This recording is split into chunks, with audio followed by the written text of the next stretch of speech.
Welcome to the Co-Creative Sessions, your access point for knowledge and expertise from artists, creatives, changemakers, designers, entrepreneurs, and community enthusiasts in the South Coast and beyond.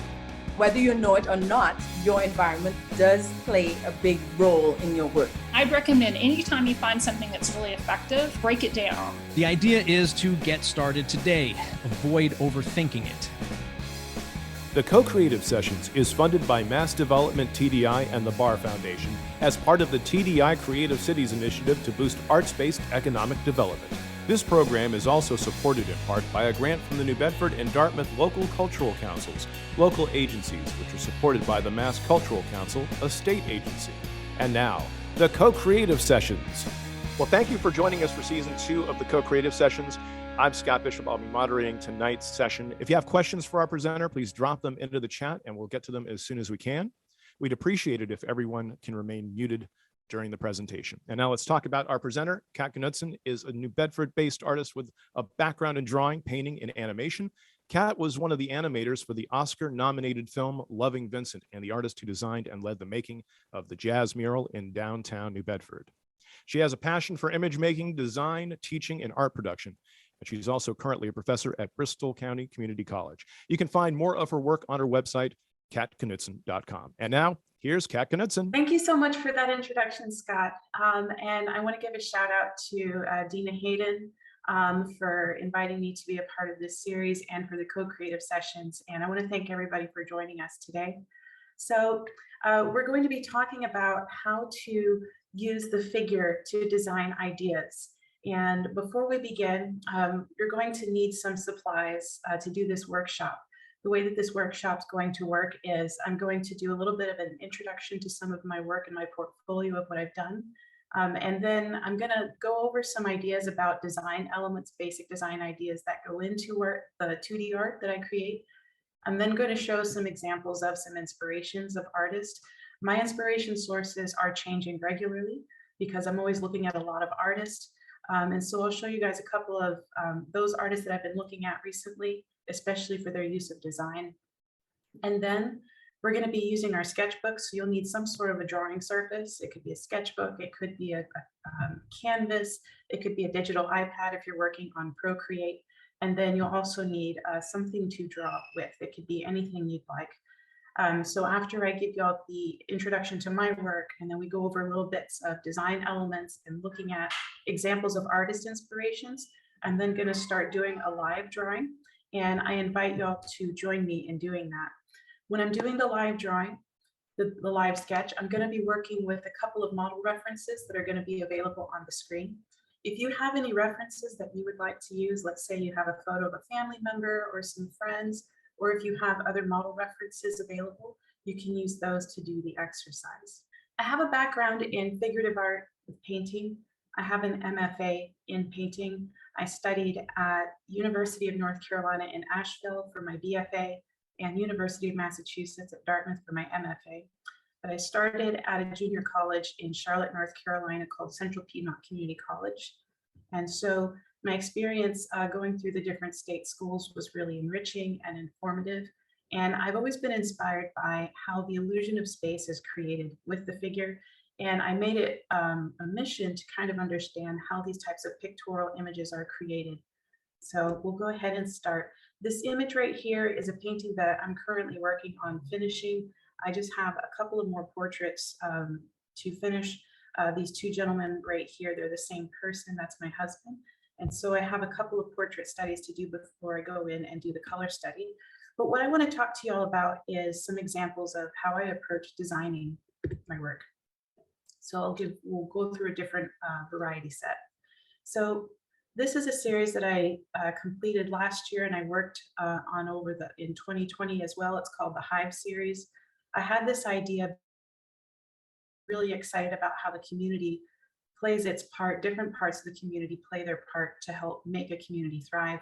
And so I had this idea and I was asking as many colleagues as I could get a hold of if they would be interested in playing a part in representing what it is that makes the community go around, kind of like a well-oiled machine. And so I painted portraits of these different individuals, and then I put symbolisms behind the portraits kind of talking about the part that they play. Anything from community engagers, like this portrait over here on the far left, community networks, portrait on the far right. There's a physician right here. There's a yoga instructor. There's someone from Housing Authority and someone who's about bringing in new energy into the community. And so what I did was I built the canvases, they're hexagonal and then they kind of go together like a mosaic. But as far as drawing goes, I was looking at how can I use a sense of shape? How can I use pattern and symbolism together mixed with the portrait to kind of create this collective idea? And then also there was shape of the hexagonal canvas representing the beehive in a way as a metaphor. This is a piece that I did last year. This is a piece that I was playing around with different ways to kind of distort space and to break through planes. One of my favorite things about working with 2D design is that it's about illusion, and you can create illusion, you could break illusion, you can work with the surface of the canvas and acknowledge that it's just paint, or you can kind of create this sense of going into a space beyond that surface. So in this one, there's a couple of fun things that are happening. There's a nod to both Hieronymus Bosch and Bruegel the Elder. In this one, I don't know if you can see where those references are happening. There's also a couple of moments in this piece where the question is there a subject that is floating along the surface, or is that surface actually a portal going into another space? There's also the idea of what is it that makes us think that we're looking up? Are we looking down? Are we looking straight ahead? And what's the context of space with each item within the setting? And so this one was a lot of fun. This character right here is falling up into the sky, whereas this character, is coming up, again from the sky. And there's a sense of a cast shadow to help anchor this fun little character into that space setting. There's this fun elliptical shape that's talking about, it just being a flat surface with a little sphere right here that's sitting on the surface of that plane. But then you move over to the right and it's actually becoming this space where you could actually climb through using this little, almost like a pool ladder. And so again, that's something I love about 2D work, is that you can create and destroy illusions, and you can model and remold those ideas of space. And that's what this one was about. This is one where I was starting to look at, this was back in 2017 when things were really starting to get pretty rowdy. There was a lot of stuff that was happening in the world. And I was trying to find a way to take bits of symbolism and bits of the figure and kind of create a composition using shapes of overlap, shapes of, cast shadow dynamics, the illusion of linear perspective, and just kind of put together kind of like this jigsaw puzzle of a composition that is kind of saying a lot, but also at the same time, it's trying to reference things that a lot of our culture uses when it's, very politically engaging. No matter which side of the spectrums that you're on, it's pretty heavy. And so as far as design goes, there's the obvious components of symbolism, like the flag, the US flag. There's other components like these are like spherical items that I rendered referencing ladybugs on this color green shirt that this gentleman's wearing. And ladybugs are kind of like a pest control, or I'm sorry, they're like a quality control system when it comes to nature. So there was a bit of a metaphor that was placed in there. There's also things like perspective of a box within space, referencing, how small we are in the scope of like the infinite amount of space that's beyond our planet, and kind of cornering ourselves sometimes with really small issues in the bigger picture of things, as far as how long humanity's been around in the scope of, the whole timeline of existence. And then here's another project that I did. It was about community. It was with a project called Oika, and we were given a surfboard structure surface. So this was panel, and I took on that project thinking about the time capsule of who I was engaging with a lot in the community in that time, who I was collaborating with, who I was working with. And so this became another series of portraits, but I was playing around with outer space. I was kind of obsessed with outer space for a while, in the idea of the infinite potential. And so I kind of created the portraits kind of referencing infinite potential, each person being a universe within themselves. and how each person affects our lives and what we engage with and who we engage with and who we surround ourselves with, as far as what we're capable of adding to the community with our own talents and also collaborating with others. This is a mural that I created in 2020 with an amazing team. The organization Superflat brought me on board. The Historic Society of New Bedford reached out, and I was very honored to be given the job to bring the vision to life. And so the vision was to try to celebrate the history of jazz musicians that played or are from the New Bedford area. And I had a lot of photo references to work with. And so when it came to making this design, I'm a musician myself, and I've got a small band that's in the works of developing right now. I've played with jazz improv groups, and my husband's also a musician, so I'm very familiar with the dynamics of the music world. And so I took all of the reference images and I said, why not create a moment as if they're all playing together simultaneously? And let's go ahead and present this idea as if one of the musicians is getting ready to solo. They're just waiting their turn for the rest of the musicians to come around from like a jazz standard, like Autumn Leaves or something. And so that was the idea that went into this. It also had a bibliographic component where the names of each musician was included. So that way it created a contextual ability for people who were not familiar with these individuals to be able to easily identify them and then research them. Mm-hmm. And so this design was, kind of a multifaceted function. It kind of celebrates and highlights the music culture that's coming from the city, a part of it. And it also kind of documents, specific aspects of who these individuals are so that people can learn more if they want to. And what I love a lot about murals is they kind of have this ability to, again, highlight parts of the city, history, culture, specific events that are local to that area. And we might not otherwise know about, those specific things that occur in that region. And so I think it's really neat to kind of tie together history and then celebrating, events and cultures and using the mural arts to help promote that, as well as promoting things like, the economic value of an area. It helps to add to the destination point of an area. This was another mural that was completed in 2021, 2020. This was a dance mural that I did for the CEDC of New Bedford. It lives along the avenue. And so this was a set of designs where I was just, taking a few different ideas of dance and then playing around with a few different palettes and then using different ideas of symbolism, shape, and a couple of different figure ground ideas to kind of create a context for each individual piece. So now that you have an idea of a little bit of the background where I come from in my studio, I want to talk about a little bit of theory as far as design goes. And so I teach at Bristol Community College in Fall River, Massachusetts and New Bedford, Massachusetts. I teach 2D design, 3D design, drawing, figure drawing, drawing 3 and 4, animation, and computer graphics. And what all of those subjects have in common together is design. And so it doesn't matter what material you're working with or what the final product's going to be, you want to have a sense of intention when you're putting your ideas together. And so one of the first things that we always cover in my classes are elements of design. Now, elements of design are kind of like alphabets. We need the letters to create words, words to create sentences, and then we need the structure of sentences to create essays, poems, paragraphs, and so forth.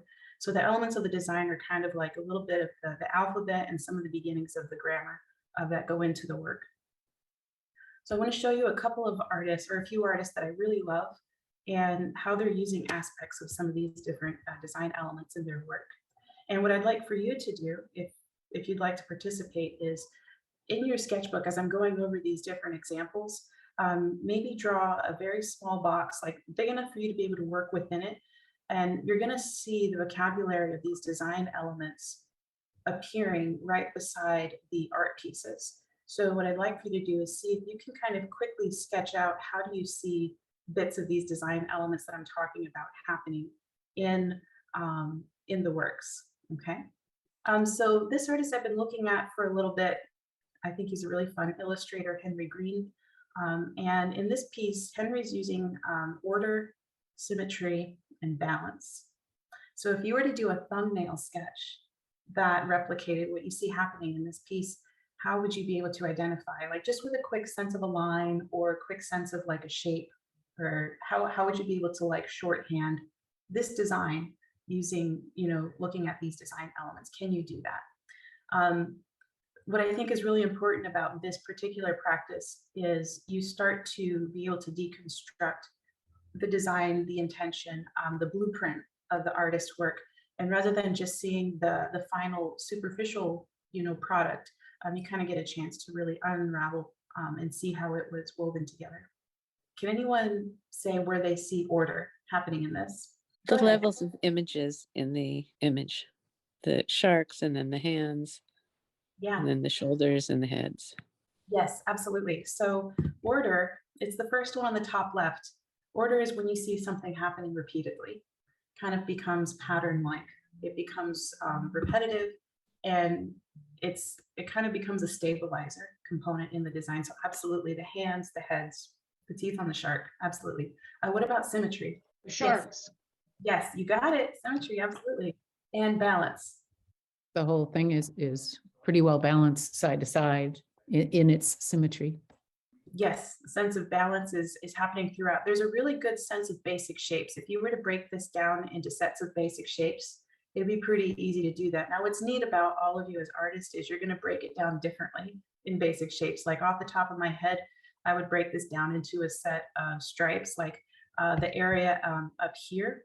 I don't know if you could see my mouse moving around, but up here, there's this thin stripe, then there's this middle really large stripe, and then at the bottom there's this stripe, and then within each set of stripes there's some really neat things that are happening, basic sense of balance there. Also, the way the women are kind of equal in scale, the size of the sharks, like there's all sorts of play going on with balance here. But yeah, you've got it. So what makes this a neat piece is if you only saw it for 5 seconds, which we've looked at it for longer, obviously, you'd probably be able to quickly sketch down the blueprint of what it is this design's about. And it wouldn't be about grabbing the detail. It wouldn't be about grabbing the exact objects. It would just be delayed. So the next one, Sterling Hundley. I love Sterling's work. The reason I love Sterling's work is because Sterling knows how to break space. And when I say break space, it's like, imagine you're looking straight at something that's in front of you and you're standing up. And then imagine moving your head in any direction, like to the left, to the right, up, down. Sterling does a really great job changing perspective within his compositions. And what I think is really fun is to actually look at how he uses design elements as he's shifting perspective space. So in this one, 3 things that I saw happening were tension, asymmetry, and texture. So anyone have some ideas of how he's using tension in this piece? It's the guy's head. Yeah. Yep. There's a bit of the guy's head happening right there. Yeah. What about asymmetry? I was thinking how his body is really creates a lot of tension within the frame. Yes. Yeah, there's a lot of pushing up right against the edge of the frame. There's also bits of this verticality of one arm and the head, and then it lining up directly over. Then there's bits of nearness. I call it the annoying sibling effect, tangents that are almost happening but not quite. So there's definitely a lot of tension with how his body's positioned and where it's laid on the frame. Absolutely. And then asymmetry is pretty easy to spot in this. What about texture? There's texture all over it. Oh yeah. A lot of it in his hair, and I think the circular tension, the circular texture of the record is really important to this as well. Yeah, absolutely. Yeah, the texture is fabulous. What I love, texture does 2 things.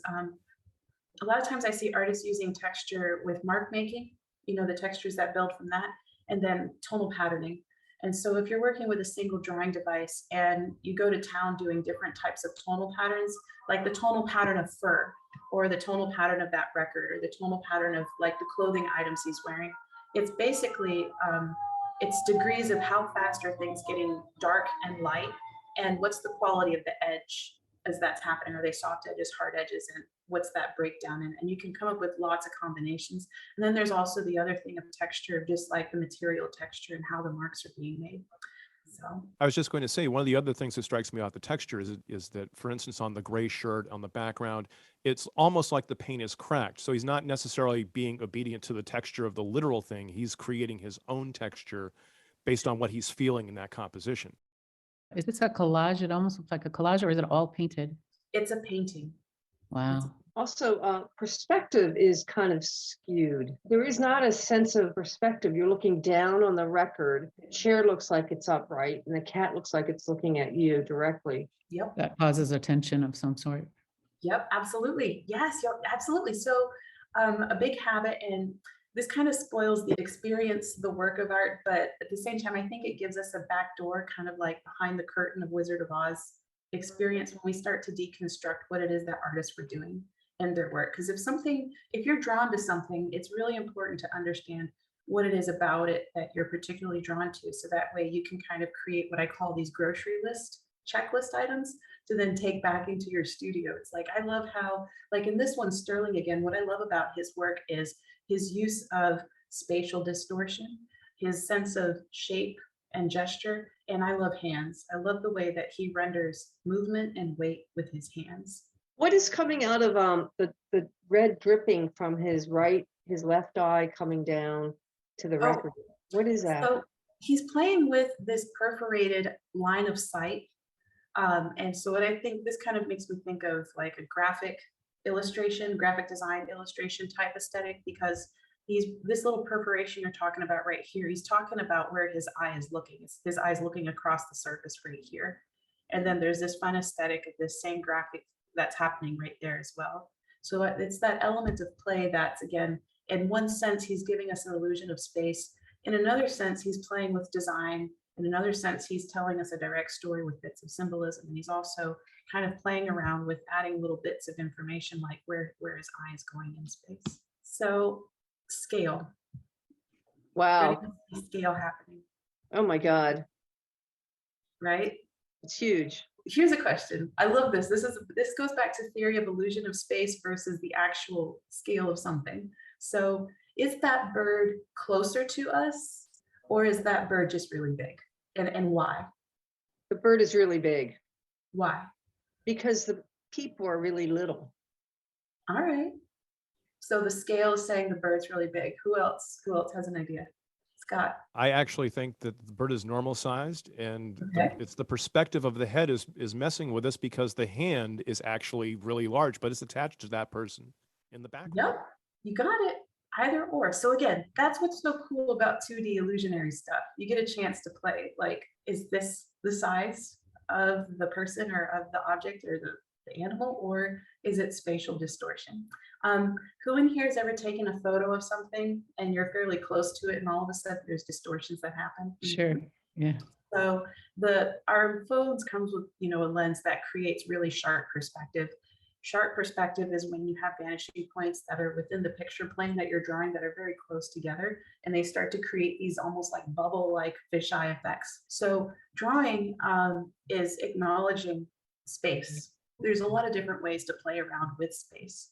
If you draw something as if you're working from like a wide lens where vanishing points are very far off the picture plane, you're not going to have a lot of distortion. And we'll see a couple of examples of that. But if you're working, in your drawing with vanishing points that are super close, you're going to have lots of fun distortion. Now, you're the artist, so you've got to figure out what you want to do with that. There's not really a right or wrong. It's just intention, knowing what you're doing and why things are happening the way they're happening. You're like, okay, I want to do that again, or no, I'm not going to do that again. So scale, yeah. What about shape? Well, it's asymmetrical. Yeah, there's some asymmetry going on in there as well. Check out the reason I say shape. I'll give a clue. Look at what those hands are doing. There's a play on shape and anatomy. There's also shape when it comes to shape language of the head. So shape is actually kind of going into this illustration world a bit. One of the big things of illustration that you would learn about is shape language. Okay, shape language, things break down usually into triangles, circles, and squares. And then there's psychology associated with different shapes on, how you want them to come across. And there's also bits of different types of personalities you want to render things with. And you would be thinking about what kind of shape am I going to use as I'm rendering this? Now, everything's made of a combination of shapes and forms, but sometimes you might lean towards rendering something in a certain shape aesthetic to kind of make it come across in a certain way emotively. So in this case, like look at how his fingers are rendered. They're very elongated. There's kind of like a sharpness to the face. You see how the face has this very triangular quality to it, conical quality to it. And then you look at the sharpness of that bird's wing, it's very triangular.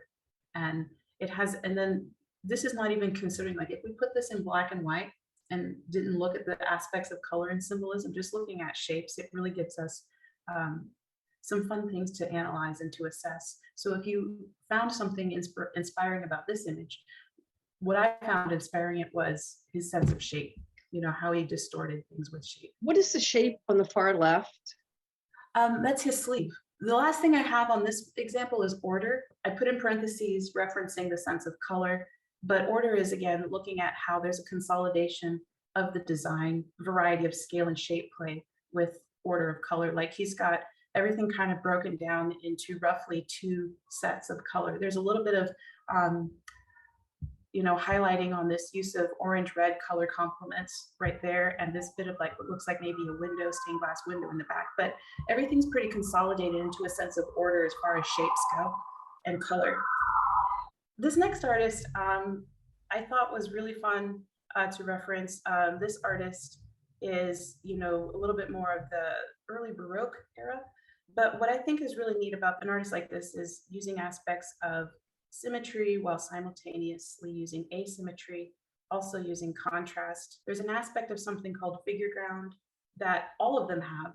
Figure ground is basically how are you creating a sense of space beyond the object. So you have the object and then space surrounding the object is kind of like that figure ground aspect, and how are you separating them with either tonal contrast, edge quality control, a sense of linear perspective, atmosphere perspective, or whatnot. What I found really neat about this one is its verticality. It's got a vertical composition quality to it. And there's a lot of leading lines happening in this one. Leading lines, when it comes to drawing and rendering the figure, they can happen in a lot of different ways. It depends on what's happening with the action. If you have hands moving in a direction, that's going to make the eye follow the hand. If you have eye gazes looking in a direction, that's going to make the eye follow the gaze. Things like the direction that feet are pointing in. If there's an action happening in the torso, those are all going to create kind of like a woven tapestry of movement within the composition. As far as contrast goes, I think this is a really fun example of a mosaic of lights and darks and lights and darks. And then we have lots of cylinders going in different directions. We have blocks of like torsos going in different directions. And then we have kind of like this duality of lots of light happening on this figure right here. And then we have this contrasted component of shadow and lots of reflective light happening in this figure here. And then that separation, you know, of the ground line between these two. So it's kind of like thinking of it like a crossword puzzle, but or a jigsaw puzzle. But, you know, when artists are doing multiple figure composition ideas, they're thinking about things in these design elements of the gesture, basic shapes. What's the tonal property layout going to be? What are the leading lines doing in the design? And how are aspects of the gesture moving amongst those design elements? This is a contemporary artist I thought was really fun to mention in contrast to that, back to back. And so rather than having a really modeled sense of atmosphere and 3D design going, or the illusion of 3D space happening in the other one, this one is a lot flatter. This one's playing around with a lot more shapes, a lot more texture. There's color and variety. But there's a lot of it, the figure ground I think is interesting in this one because it's about overlap. Or there was overlap happening in the other one as well, but the last one was more so about atmosphere. So now that we have an idea of some examples of using design elements, this is where you need to get some drawing devices out. And you can also get your own reference photos if you want to use them, or you can use references on the screen that I'm using. And you'll need, again, a drawing surface, a drawing device, an eraser of some sort, or if you're using wet media, just a minute to kind of get everything prepped.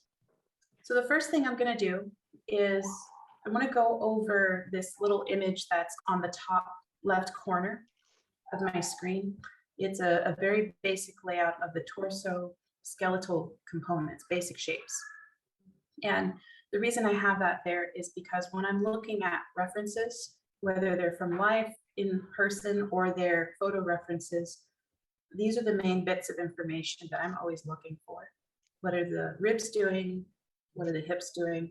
What's the direction of the spine? Aspects of the shoulder to hip relationship, they call it contrapposta, which direction is one going in and the other one's going in the opposite direction. I'm looking at these 4 reference models. They're moving in different directions, and I want to kind of play around with kind of just making a design out of them. Now, there's no intention of the concept for this particular design. This is just a formal play on shapes, leading lines, gesture. Maybe there's a pattern that happens. And so this is like live random creation. We'll see what happens. Okay. It's not about detail too. There's a reason the figures are small.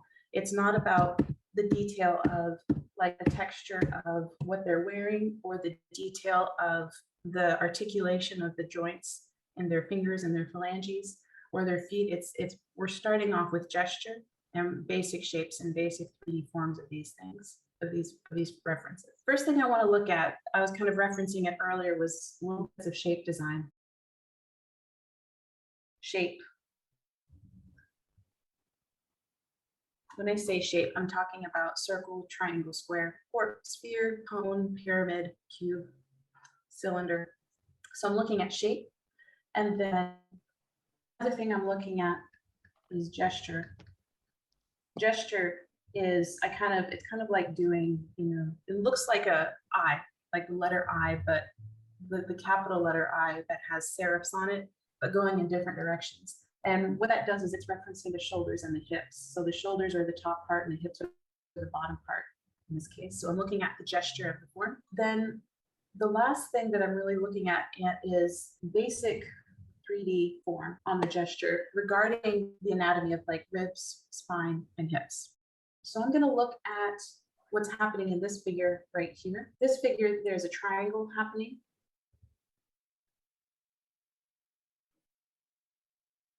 Extend it out that way. Whereas in this figure right here, we've got a couple of things. There's a bit of a box-like dynamic that's going on. We've got a foot going this way. We've got another leg moving towards us, coming this way, connected to what the hips are doing. The hips going like this with the torso bending that way, and the shoulders are going that way with the vertical quality of the hand moving like so. And then the head's, hanging out right here. But the reason I did this little arrow, let's do a cross contour of that, is the foot's coming towards us.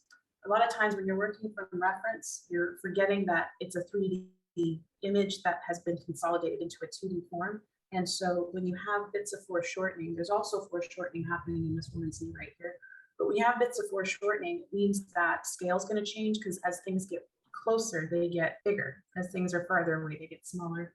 So I'm thinking about, yeah, this is probably going to be bigger because it's getting closer to me, and things that are farther away are going to be smaller. You can see how we can, the size of her head is a bit smaller in context to the foot because of that space. This guy right here, my arrows are funny. This one's kind of got a swirl going on. We've got an idea of a head, but he's kind of starting to do this fun S-curve notion. And then this model right here, there's this fun, it's almost like a profile look, and there's this Z that's happening, a couple of different Z's. So I'm looking at really basic rhythms of what's happening. I'm looking at really basic breakdowns of what are these core, like the gesture, like which way are the shoulders going? In this gentleman right here, we've got hands going like this and shoulder going down. Hands are out like so. The gesture of this S-curve guy, the dancer right here, we've got hands that are extending out this way. We've got another arm that's moving up and trying to keep that same rhythm. We're not renderers. Like the camera's already invented, the printer's already invented. We've already got the technology, so we're not rendering. A lot of artists try to get it right, make it look accurate, and that actually trips a lot of us up because we're like, oh, the hand's a little too big, or those fingers aren't articulated exactly as are. And what you want to focus on is weight, gesture, action, and bits of proportion that make sense with how you're designing the figure ground scale space. Like you're playing that game, right? It's not make it look exactly as is. It's like grab that structure, grab the movement, and then create using things like the shape language and basic forms.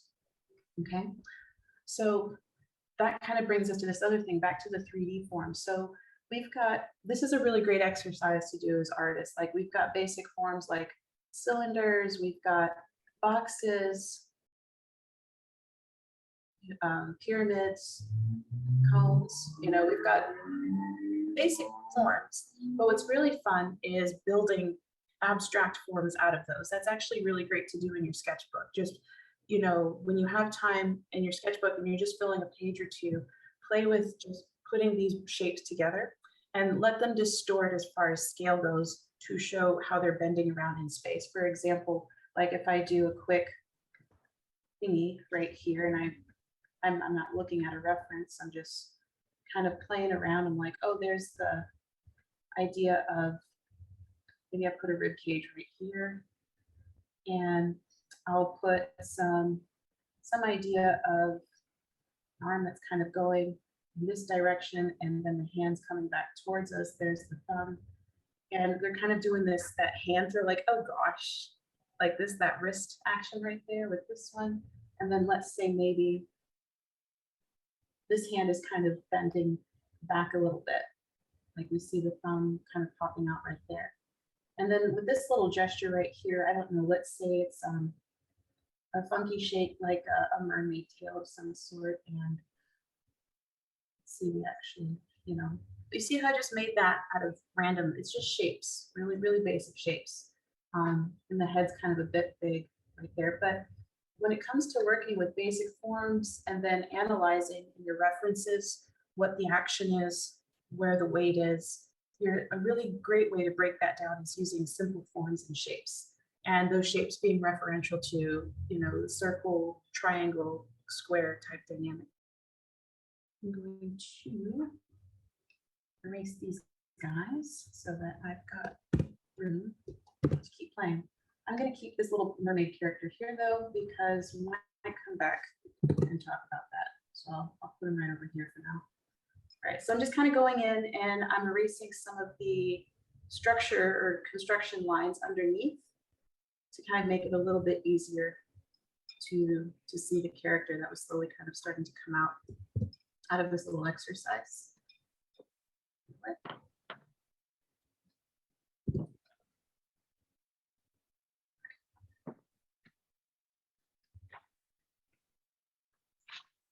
I'll see that a little bit better.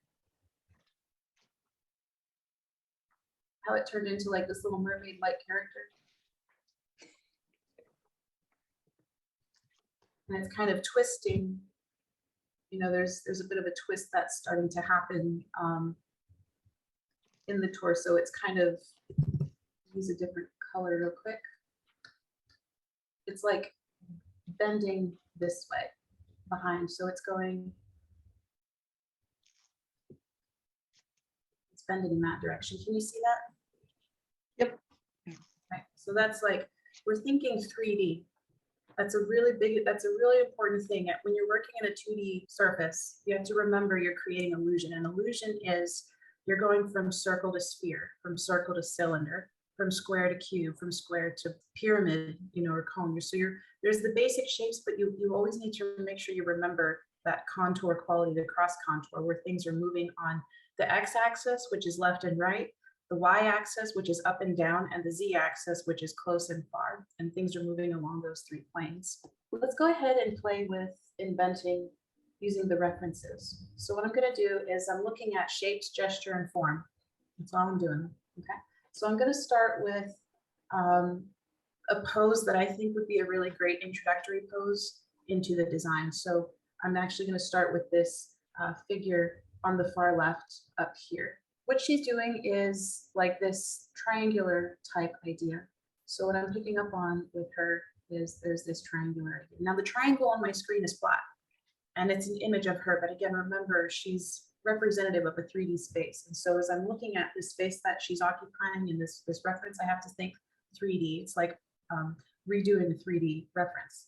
So within this space, I'm looking at, okay, where you can start with different parts of the body, whatever you feel more comfortable with. I'm going to go ahead and just start with her head. And a really great way to draw heads, there's the circle, and then depending on which way the head is facing, there's like, in her case, you look at the top of the head and pretend there's a pole going directly through it, like north-south pole, and then east-west type pole. So you look at the direction, her head's going this way, and then also going this way. And then parts that are coming towards us are doing something like this. Okay, but that's kind of jumping into the details first and just starting off building a basic idea of the head. So that's okay, that's an okay size. I might make it smaller, but here we go.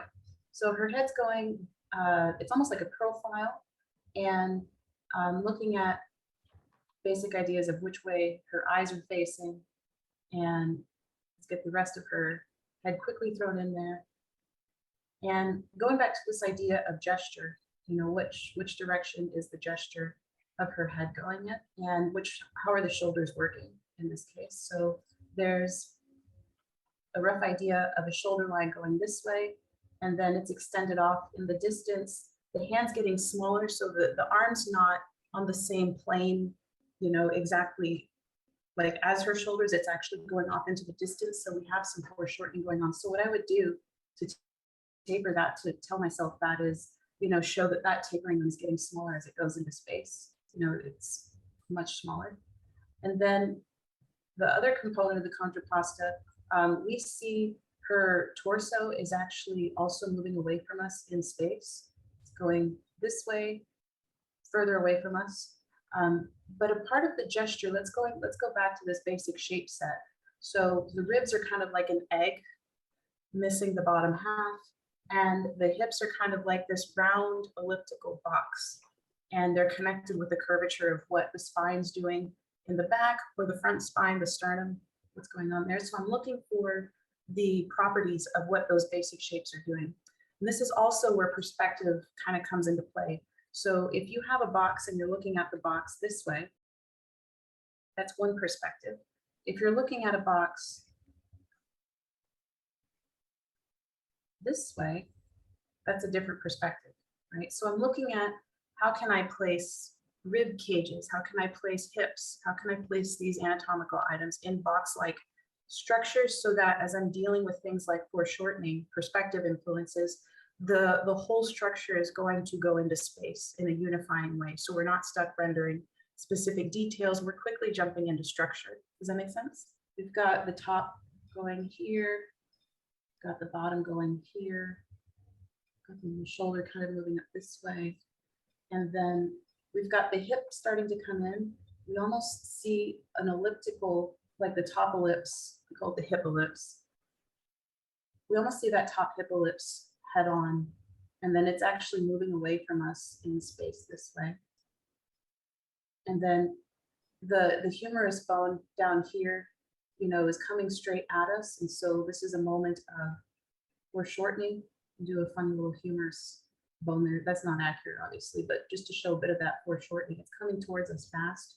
And that tapering limb, you know, is also coming towards us. Now, muscles are really great to become, you don't have to memorize muscles, but they're really great to become familiar with, because muscles squash and stretch based on where the weight of the pose is going, you know? And so it's a good idea to have a general understanding of what the muscle masses are as far as basic shapes go, so that when you see pressure being applied or tension or weight, you can see how those shapes are going to be expanding or contracting.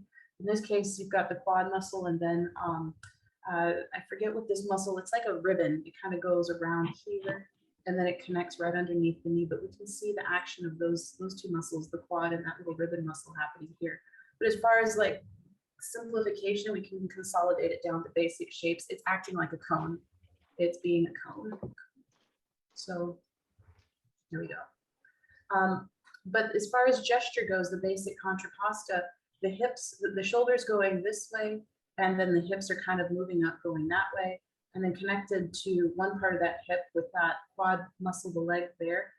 It's popping out towards us with foreshortening, and this other leg right here is doing a really smooth, like a graceful extension that way. Legs, by the way, tend to go in S curves. And so if you move, like in this case, the S curve of this leg, it's kind of going up, meets the knee, and then a calf kind of pops in there, and then it goes down.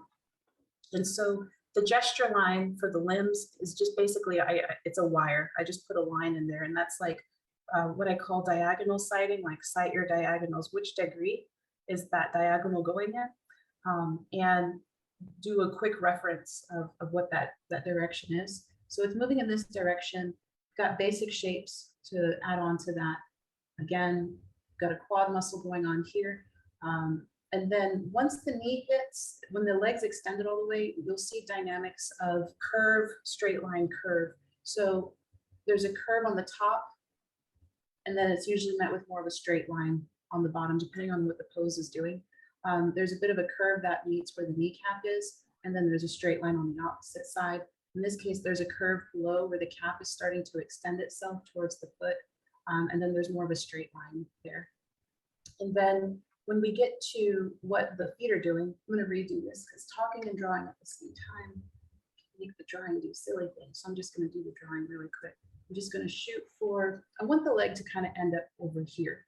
So that's a designer move. So when, again, you're not rendering, you're designing. So I want the leg to be extended a little bit farther out than what it is. So I have this end goal of putting the foot right around here. So I'm looking at how can I extend the idea of the shapes of the anatomy to kind of end up down there, and also maintain the basic idea of what their gestures are doing. So the foot is usually a wedge. It's a shape that's really fun once you get the hang of it. It kind of has a property that looks something like this. Extends outward that way. Think of it like a wedge of wood sitting on a very thin, shallow plank of wood.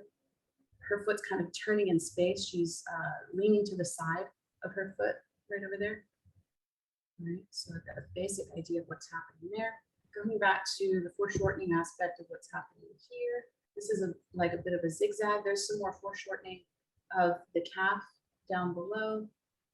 And then we've got this small foot. There's a lot of weight here. So I'm actually going to exaggerate the width of the toe spread because the toes are holding on to a ton of weight on this part of the pose. So I'm actually going to make them come out a lot more than what we just see on the reference, just to exaggerate the fact that they're holding on to a lot of that weight of her whole body. In fact, it looks like most of the weight on this pose is currently on that aspect of that foot. And then there's her arm, which is almost a straight vertical drop, but it does have a bit of a slant to it.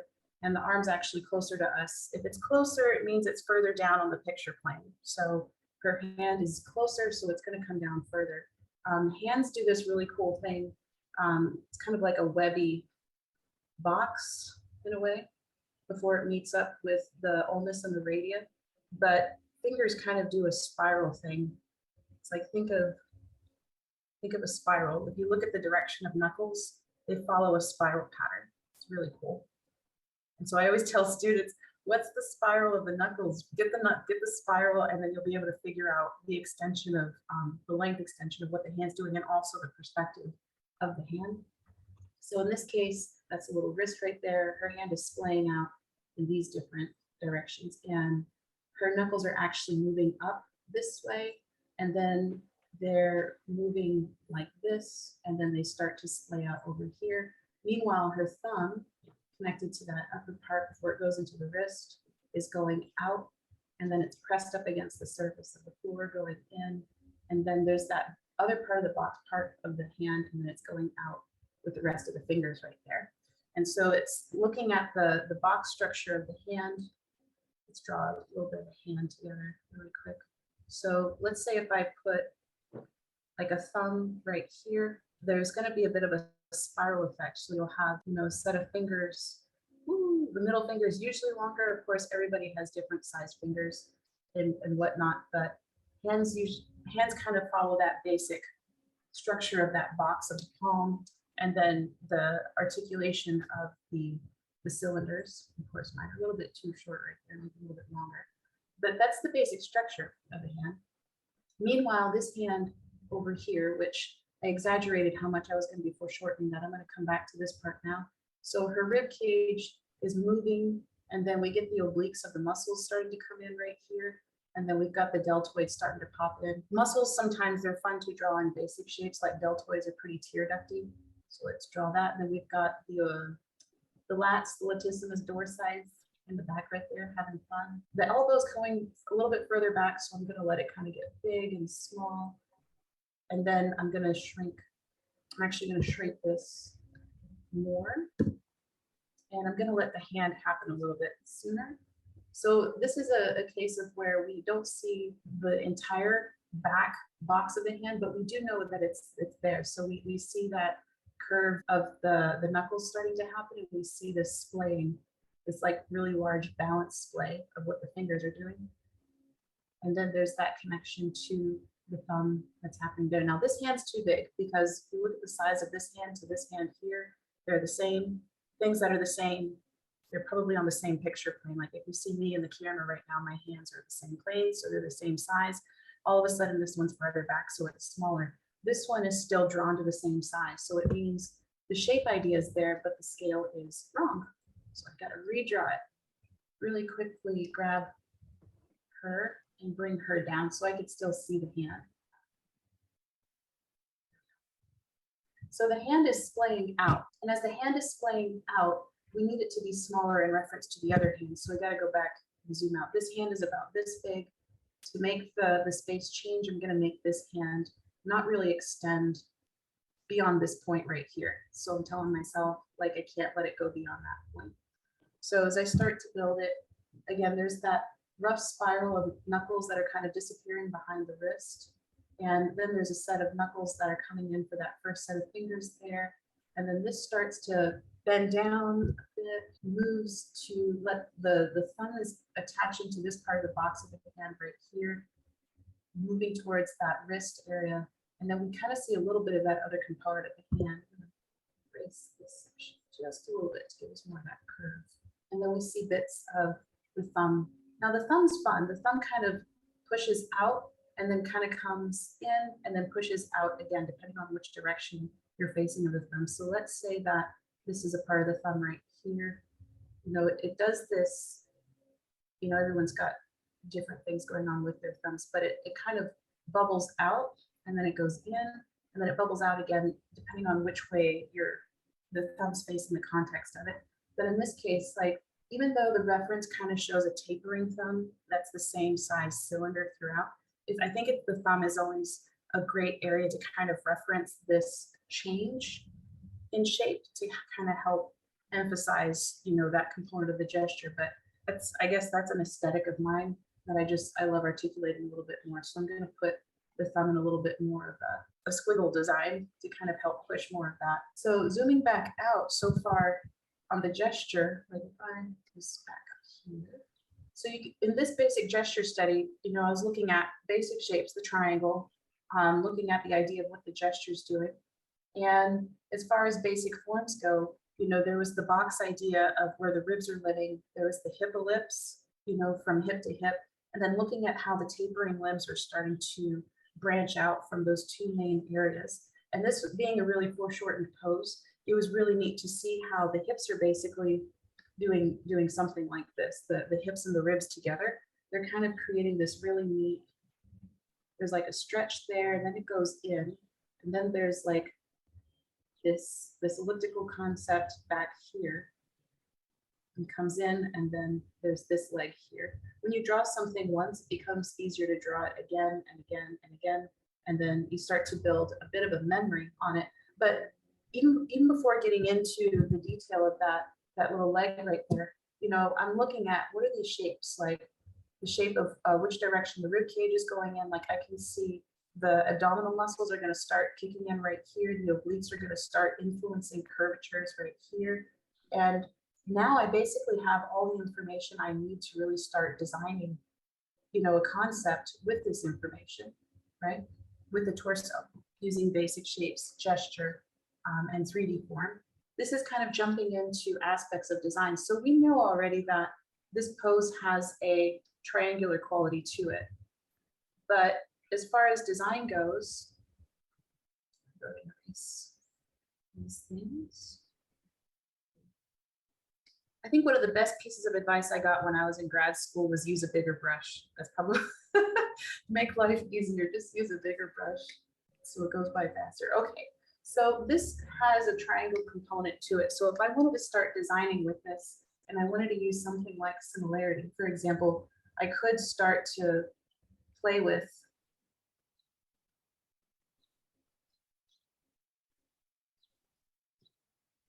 I'm just being really quick. Let's put this behind. Oops, there we go.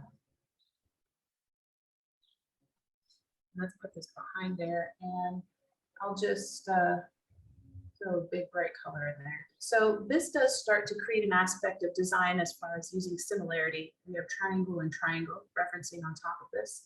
Let's go ahead. I'm going to do a study of one of the other poses. In this case, I'm going to kind of create a yin and yang effect, because since we're already kind of going in this direction of like a bit of a triangle, I'm actually going to use here on the far right.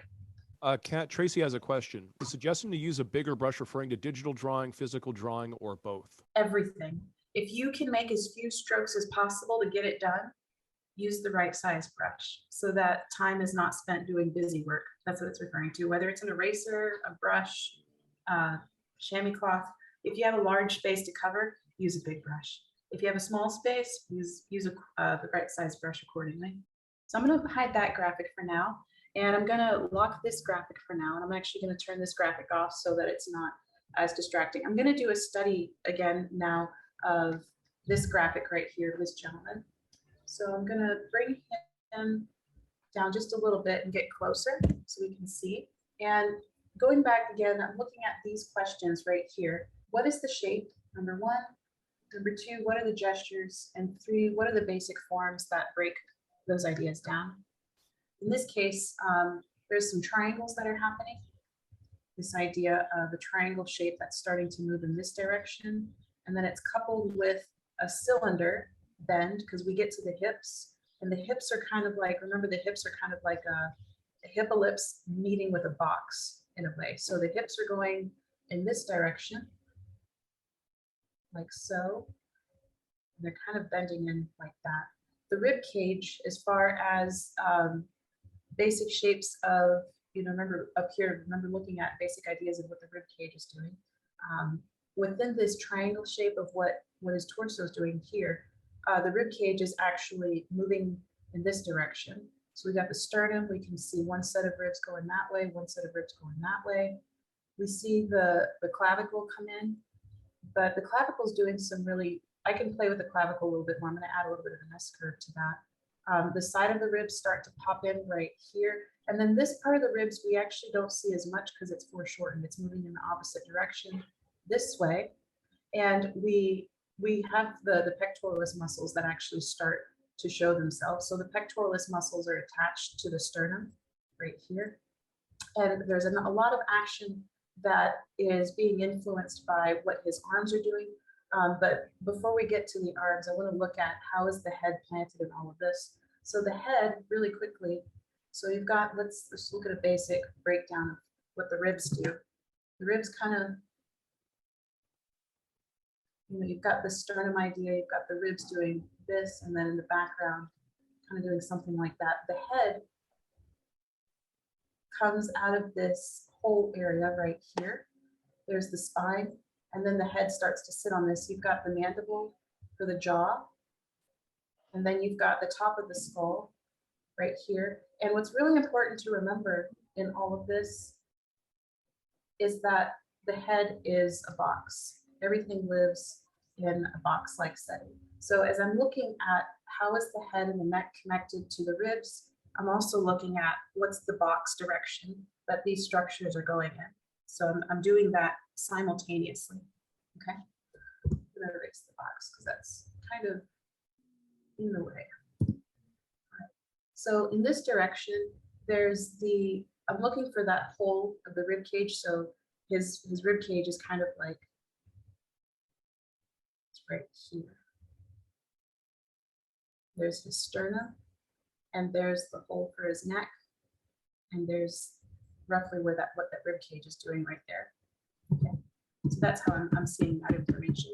That idea of where his neck is starting to stem out, we can actually see his trapezius muscles, you know, connecting back towards the scapula and the deltoids, as well as connecting to the clavicle and the sternocleidomastoid. That's the sternocleidomastoid muscle is super helpful when we're drawing. It's the muscle that goes from the back of the skull, taking us down to the pit of the neck, which is where that clavicle area is. And so he's got a lot of action that's connecting those areas. So as I start to do some basic shape drawing, I'm looking at, you know, those dynamics, the traps, the sternocleidomastoid, and the clavicle area, and connecting to the deltoid area as well. So basic shapes, here we go. Which way are the eyes going? Which way is the mandible going? It's going this way. It's connected directly into the clavicle down here. This component, I'm going to shorten that triangular aspect and turn that into a deltoid eventually. This part of the head, the trap muscles are taking over and bringing us into those deltoid areas right here. Okay, so I'm going to erase some of the noise that's going on. A little bit of noise here and there.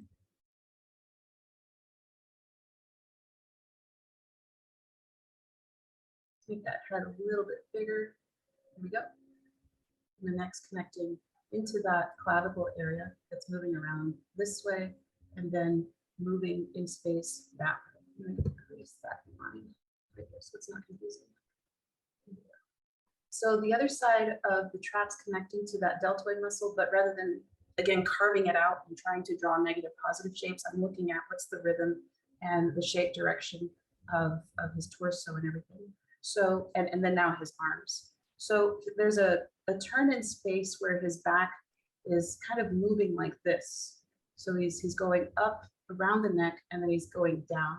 And this part is foreshortened a little bit, and then the arm starts to come in, and there's that action line of the arm moving from the tricep bicep area, starting to foreshorten and move into the forearm. So there's a lot of basic shape twists and turns that are happening in this event. Again, a lot of times people make the mistake of drawing Egyptian style. This is not an Egyptian style aesthetic we're working with. We're looking at how are these perspective distortions happening, if they were happening in real space, and how did the photo create foreshortened dynamics, and do we want to repeat those same foreshortened dynamics, or do we want to change the dynamics of those foreshortenings? So it's like looking at the arm, in this case, as a set of cylinders, and which way do we want that cylinder to move in space? Because we could always change that.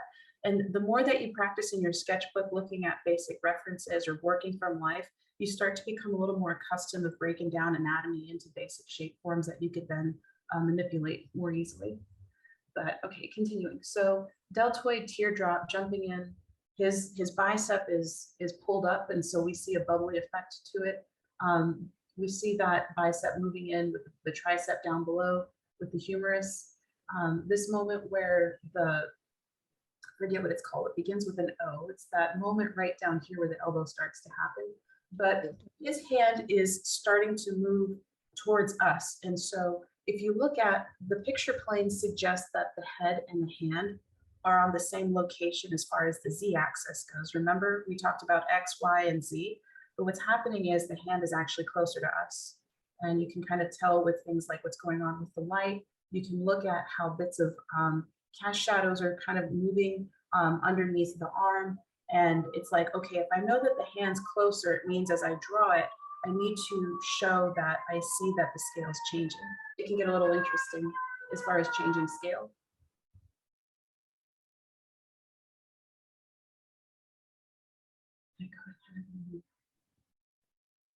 I'm actually going to shift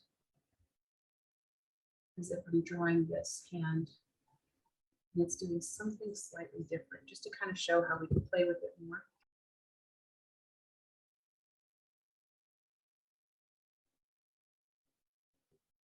So I'm drawing this part of his arm a little bit bigger to show that scale change.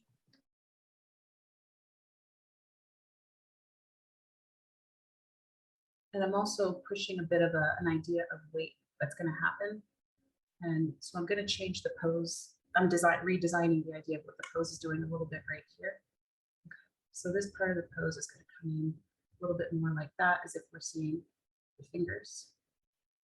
I'll get to that in just a second.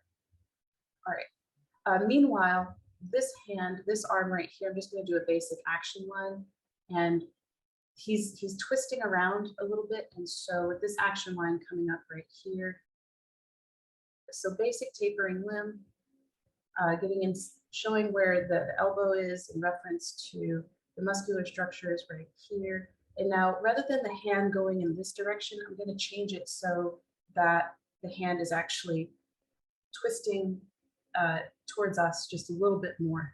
So how could I do that? It would mean that the elbow is going to actually change. Let's do that again. A lot of times it's also a cool idea to do the pose yourself. Look at how the pose is going to change other parts of the structure. So if, in this case, if his hand's going to be facing out, it means the pectoralis muscle is going to do something a little differently. And I'm going to put the thumb more on this side, and the fingers are going to kind of move up more so like this. So they're going to do something like so, and then you're going to see the palm of the hand kind of come up that way. Okay, there we go. Sorry, it's a lot of scribbling and scratching. Scaling. All right, so I've made the fingers kind of go out in space, foreshortened a bit, and then kind of bringing it in this way. And I'll take the thumb and move it out a bit. And then I'll have the thumb overlap more so right there. So that's changing the idea of what's happening with that part of the figure. As far as the hip goes though, and then looking at things like the abductor muscles on the legs, I'm gonna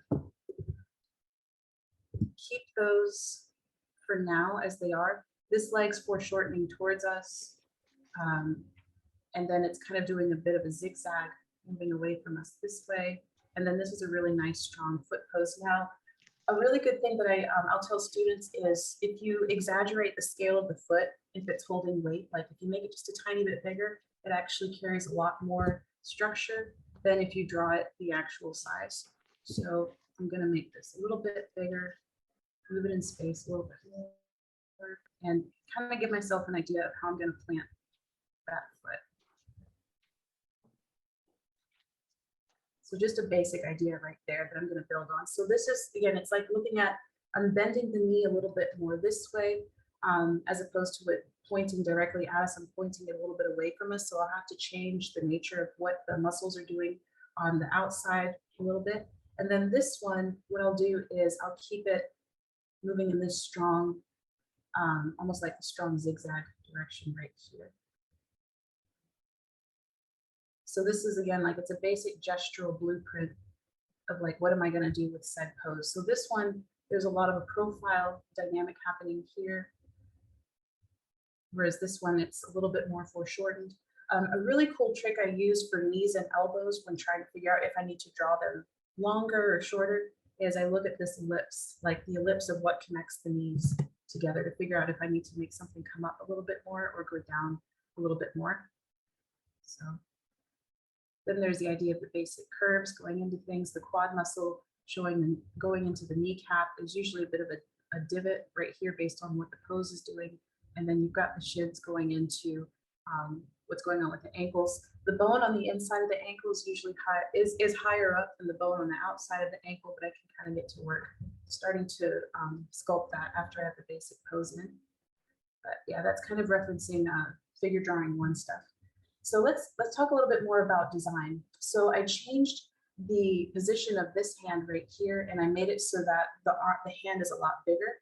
And so that's actually starting to show a different spatial dynamic of the arm because I changed the scale of it, because this part of the hand is actually, so I'm showing like almost in a way knuckles right here. And then we've got the thumb kind of starting to bend over right there.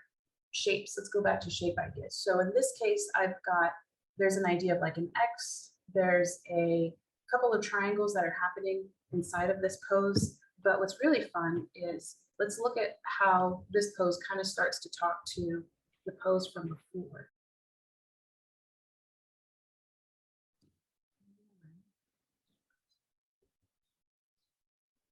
Turn this one back on.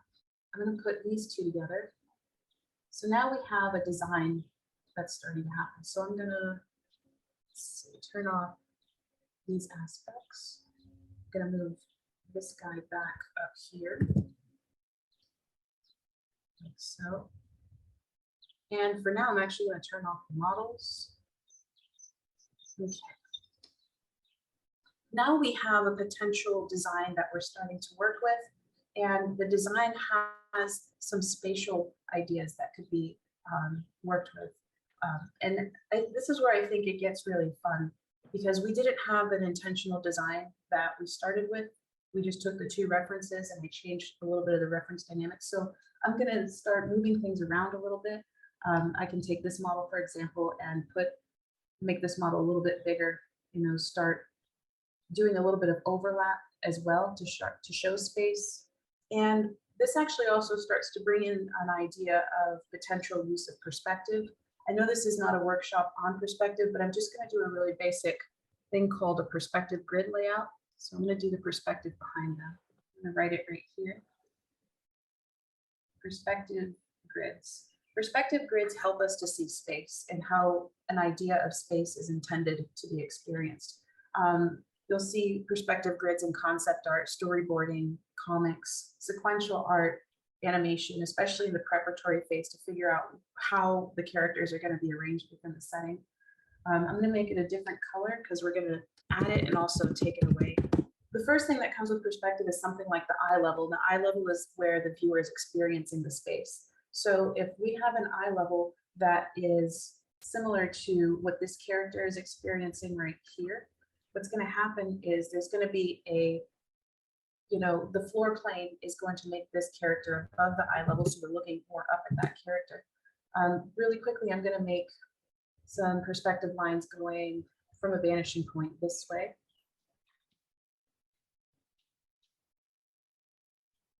And then I'm going to make another vanishing point way over here.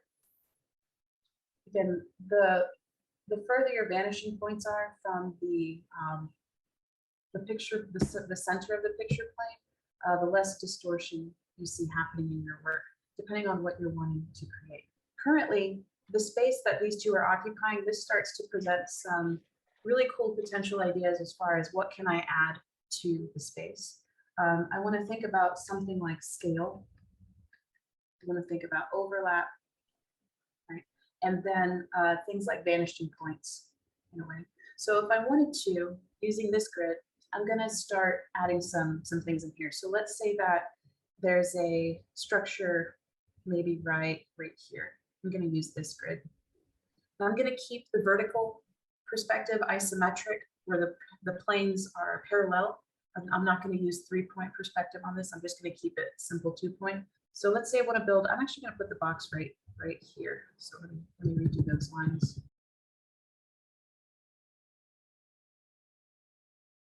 And I'm going to go up. And I'll use the same vanishing point for this one, I guess. And go up. So, and this is going towards a vanishing point off in the distance there. And this is going to start going up. Okay. This is going towards that vanishing point down there.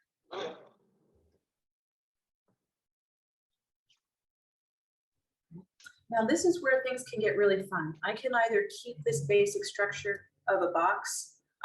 Remember when, I don't know, those of you that went to art school, do you remember when teachers were like, draw the boxes on the grids? And you're like, yes, I drew all the boxes. But what's really neat is as you get used to drawing boxes in different perspective systems, you then start drawing things within the said box. So for example, I've got my coffee cup here. If I want to all of a sudden make these characters very small in context to my coffee cup, or if I just want to make this a very giant coffee cup that happens to be some sculpture of some sort in spatial context with them, I could do that. So I've got to finish my box structure, and this starts to give me an idea of how to build said coffee cup within the space. So coffee cups are very simple. They're usually cylindrical. Cylinders are really fun to work with. If you're trying to make an ellipse in perspective, this is using a subject called dynamic symmetry. You go corner to corner, and then you connect your ellipses via where the crosshairs are. Right? So that's a really, really easy way to draw ellipses in perspective. So in this case, the coffee cup, if I'm doing corner to corner, my coffee cup's going to start to live. I'll do the perspective grid first, and then I guess I'll draw the coffee cup on a separate layer. There. Let's draw that coffee cup. Okay, so the top of my coffee cup's going to live roughly here, that front rim, and then it's going to come down this way, and the bottom of that coffee cup's going to live here. And what's so fun about this process is your shapes distort in ways that you wouldn't have imagined, which makes some really cool effects start to happen. Okay, and so I'm going to go ahead use this little perspective system that's happening here, and my coffee cup has a handle. The handle is happening about a third of the way down, so I'll just kind of start it right here, and then it's happening right here as well, and kind of create a basic system of like a kind of like a tapering, a very like soft tapering flat rectangle basically. Now I don't see the back of the ellipse here. I see the top because I'm looking up at the structure of the coffee cup. So I don't see that ellipse in the background. I just see this top part right here. And I also don't see the back of the ellipse right here either. I just see the bottom part right here.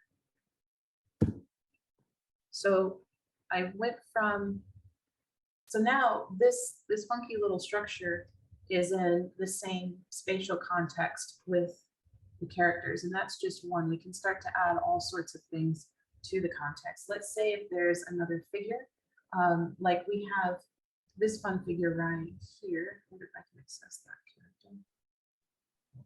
character. Like there's the starting of a figure right here. Okay, and let's say that I want this figure to be maybe witnessing what's happening amongst these two, because the position of that said character is kind of already roughly facing them. Now, going back to looking at basic shapes of what makes the skeleton, I can start to think about how do I build the shape, the gesture, and the basic forms of this. So this is going into designing, again, with shapes, designing with gesture, designing with basic form, another character. Okay, so let me take that off, go to this plane. And this character, we know that it's further away so far because it's smaller, but we still need to plant it on the same ground. And we need to use that same logic of space that these two characters are occupying. And so looking at how the grid is set up, if I call them like just a drop vertical, if I look at, how big this character is right here, by the time this character's head gets to be the size, by the time this character in the foreground becomes the size of the character up here, I think what's going to happen is I'll draw it in a different color. This character is going to start to live, I'm going to get almost at about like this size. If I do a quick rough copy, of that scale.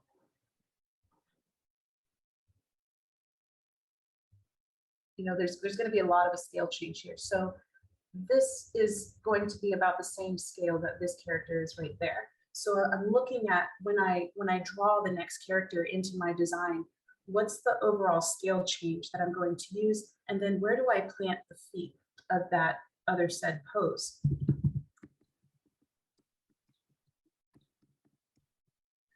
So the current placement of the feet for this character in the foreground is here. And so if I want to go further back in space, I'm going to go up vertically. And so that means that this character's feet are probably going to be let's see if I start basic ellipse idea right there. If I drop it down, the idea of where this this character's feet are going to land is probably going to be something maybe close to right here, maybe. And then we need to add that contrapposta aspect. It's not like a straight horizontal. So if I draw like, let's say if there's a subtle ellipse moving in a direction where the one part of the leg is bent, another part of the leg is straight. This leg, again, if it's going to be bent down, it's going to show a little bit of bend happening on this character right here. So let me zoom up and show you all that a little bit more.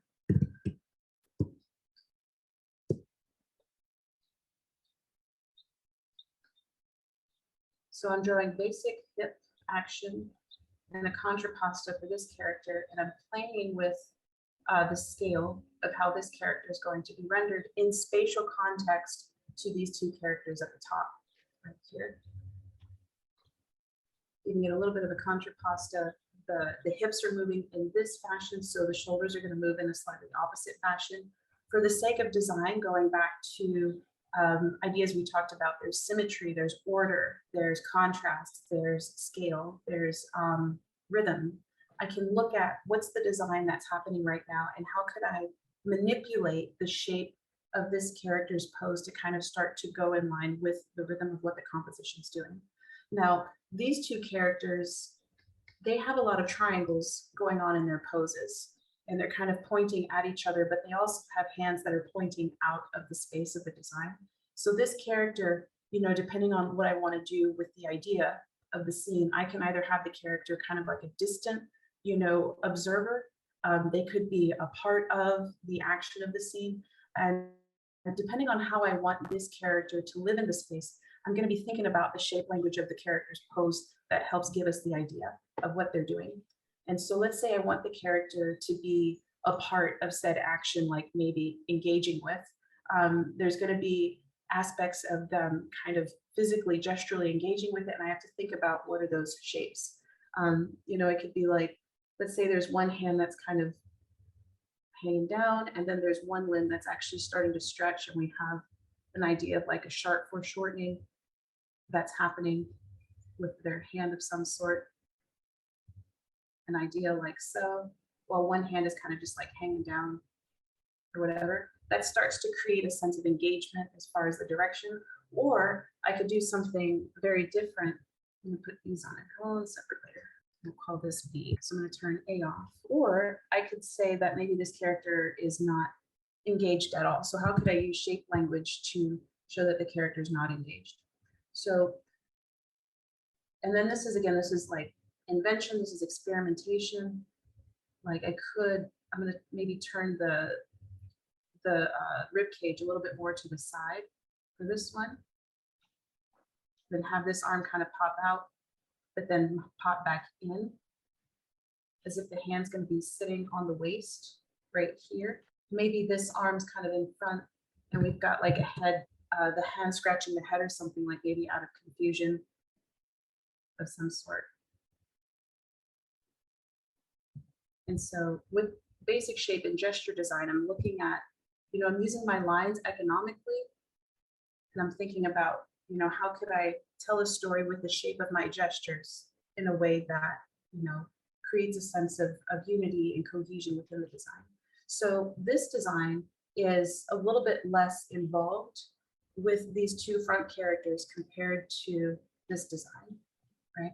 And looking at things like, okay, this one has a little bit more, there's like a, it's not necessarily symmetry, but this one does have a little bit more of a sense of an order pattern going in this way, whereas, you know, this design has a little bit more sense of like asymmetry.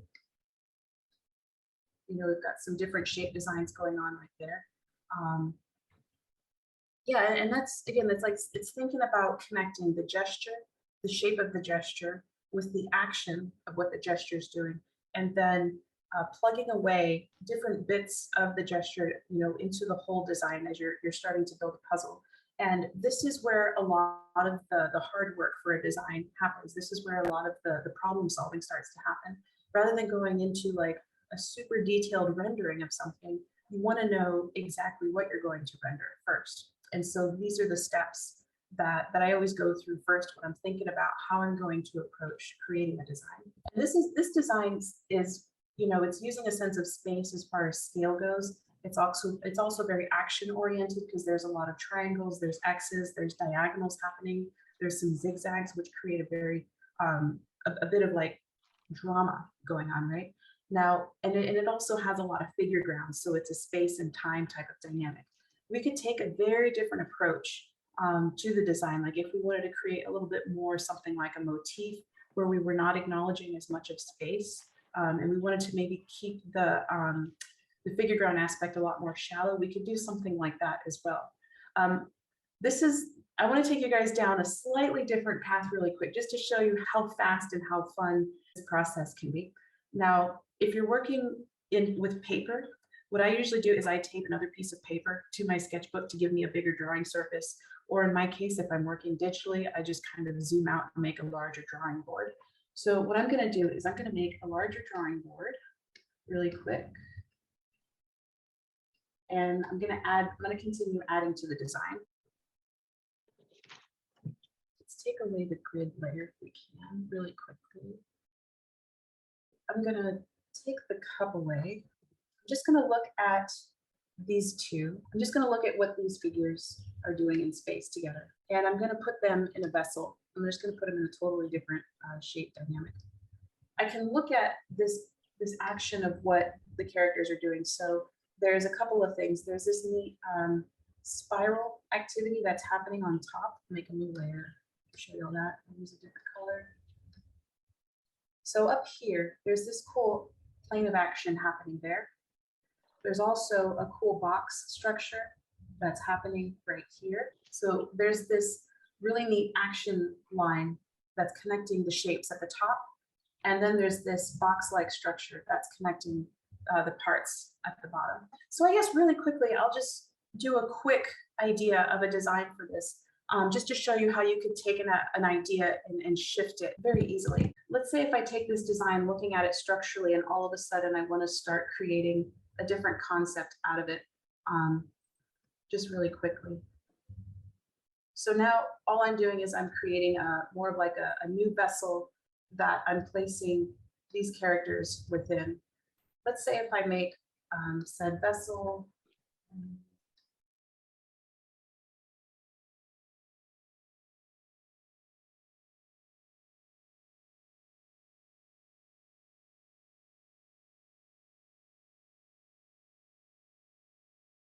all right, so what I'm doing now is I'm basically creating an item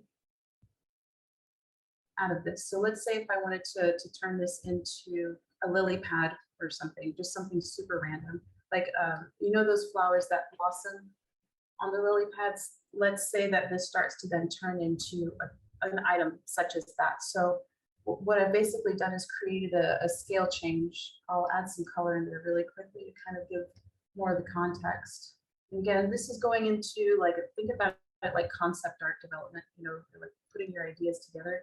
It's like you have one idea that you start to work on, and then as you continue to build on that, it could turn into something entirely different. I don't know if y'all can see that, but it's basically taking the scene of the figures, and rather than it being a very in-depth, up-close view of what's happening, you know, in this moment, all of a sudden it became a totally different design of like this small moment happening within a slightly larger context. Design aspects using scale, shape, in this case, symbolism, you know, shape variety, and aspects of like figure ground overlap and whatnot. The idea of this workshop was looking at, it's not figure drawing one introduction, it's looking at how do we use the figure as a means to think about how we're designing our ideas out of, and we can go in so many different directions with this. We could use aspects of perspective, we could use aspects of scale change. It could be very flat motif-like, or it could have a sense of depth and lots of foreground or figure ground dynamics going on. So I guess I'll stop there, start to answer any questions that folks may have, or if someone really is dying to get some feedback on something they created, we'll open up the floor. That was a great presentation, Kat. I've studied figure drawing and painting for many years, and the way you broke that down was very concentrated and innovative for creating compositions with the figure. So Thank you. taking away a lot of little seeds of knowledge, and also I'm looking forward to having the recording to kind of break it down, because you covered so many topics and tools and techniques. So just that was my takeaway. And I know a lot of people in the chat have been commenting on how great it was. So. Oh, wonderful. Thank you so much. Yeah, I know we covered a lot of territory. I wanted to touch upon as many things as I could because I wanted y'all to know there's so much that goes into this. In my experience, I have an MFA in painting. We did not cover this in school.